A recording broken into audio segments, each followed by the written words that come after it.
ముందుగా సనాతన ధర్మ కుటుంబీకులందరికీ కూడా శుభాభివందనాలు. ఈ రోజు నేను మీతో చర్చించాలనుకున్న ఆలయం గొరవనహల్లిలో ఉన్నటువంటి శ్రీ లక్ష్మీదేవి వారి ఆలయ విశేషాలు ఈరోజు మనం తెలుసుకుందాం. సాధారణంగా పెళ్లి పనులు, వివాహ సమస్యలు ఉన్నవారు ఇక్కడ అమ్మవారిని దర్శించుకోవడానికి విశేషంగా వస్తూ ఉంటారు. మంగళ శుక్రవారాల్లో ఇక్కడ భక్తులు వేల సంఖ్యలో వస్తూ ఉంటారు. ఈ నేపథ్యంలో ఈ క్షేత్రానికి సంబంధించినటువంటి కథనం ఈరోజు మనం తెలుసుకుందాం. హిందూ దేవతల్లో మహాలక్ష్మి అమ్మవారిది చాలా ప్రత్యేకమైన స్థానం. ఆ దేవతను కొలవడం వలన మన ఇంట్లో సకల సౌభాగ్యాలు సమకూరుతాయని అందరి యొక్క విశ్వాసం. మహాలక్ష్మి దేవికి చాలా ప్రత్యేకమైన దేవాలయాలు అత్యంత అరుదుగా కనిపిస్తాయి.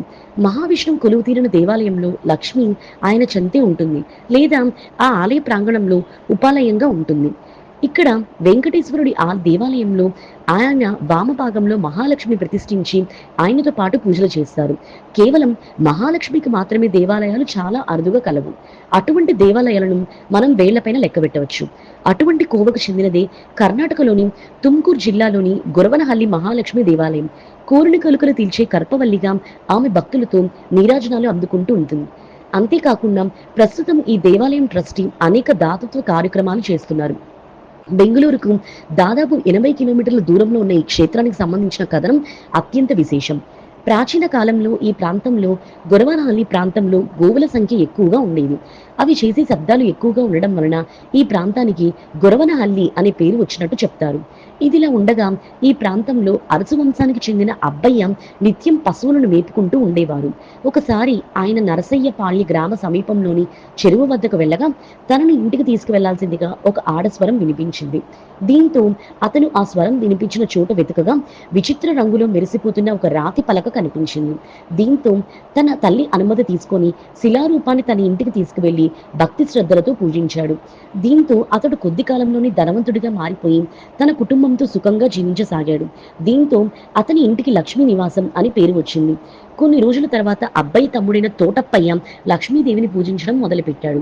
ఒక రోజు లక్ష్మీదేవికు ఆయన కలలో కూడా కనిపించి తనకు గొరవలహల్లిలో ఒక దేవాలయాన్ని నిర్మించి తన విగ్రహాన్ని అక్కడ పునఃప్రతిష్ఠించాలని సూచించింది.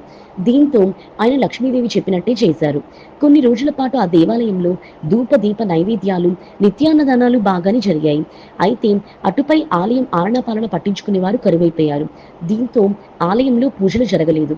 ఈ నేపథ్యంలో గొరవనహల్లికి కోడలుగా వచ్చిన కమలమ్మ ఈ దేవాలయం స్థితిగతులను చూసి చాలా బాధపడింది. అటుపై ఎన్నో వ్యయప్రసాలకు ఊర్చుకొని ఈ దేవాలయాన్ని ప్రస్తుతం ఉన్న స్థితికి అభివృద్ధి చేసింది. క్రమంగా దేవాలయానికి భక్తుల రాకపోకలు పెరిగాయి. ముఖ్యంగా ఈ లక్ష్మీదేవిని కొలిచిన వారికి కష్టాలు తీరి సంపన్నులుగా మారుతూ వచ్చారు. అంతేకాకుండా పెళ్లి కాని అమ్మాయిలు 48 రోజుల పాటు గొరవనహల్లి లక్ష్మీదేవిని ఆరాధిస్తే వివాహ యోగం కలుగుతుందని భక్తులు నమ్ముతారు. దీంతో కేవలం కర్ణాటక నుంచి కాకుండా తెలంగాణ, ఆంధ్రప్రదేశ్ నుంచి కూడా ఎక్కువ సంఖ్యలో భక్తులు వస్తూ ఉంటారు. ముఖ్యంగా మంగళ, శుక్ర మరియు శని ఆదివారాల్లో ఇక్కడ ఎక్కువ మంది భక్తులు వస్తూ ఉంటారు. అంతేకాకుండా ఆషాఢ మాసం చివరి శుక్రవారం ఇక్కడ జరిగే చండీ హోమం, శ్రావణ శుక్రవారాల్లో ప్రత్యేకమైన పూజలు జరుగుతాయి. ఆ సంవత్సరంలో వేలాది మంది భక్తులు హాజరవుతూ ఉంటారు. ఆలయ నిర్వహణ, భక్తుల సౌకర్యం కోసం కమలమ్మ మార్గదర్శనంలో చారిటబుల్ ట్రస్ట్ని ఏర్పాటు చేశారు. దీంతో ఇక్కడికి వచ్చే భక్తులకు వసతి కల్పిస్తున్నారు. మరియు 2 పూటల అన్నదాన కార్యక్రమం కూడా జరుగుతుంటుంది.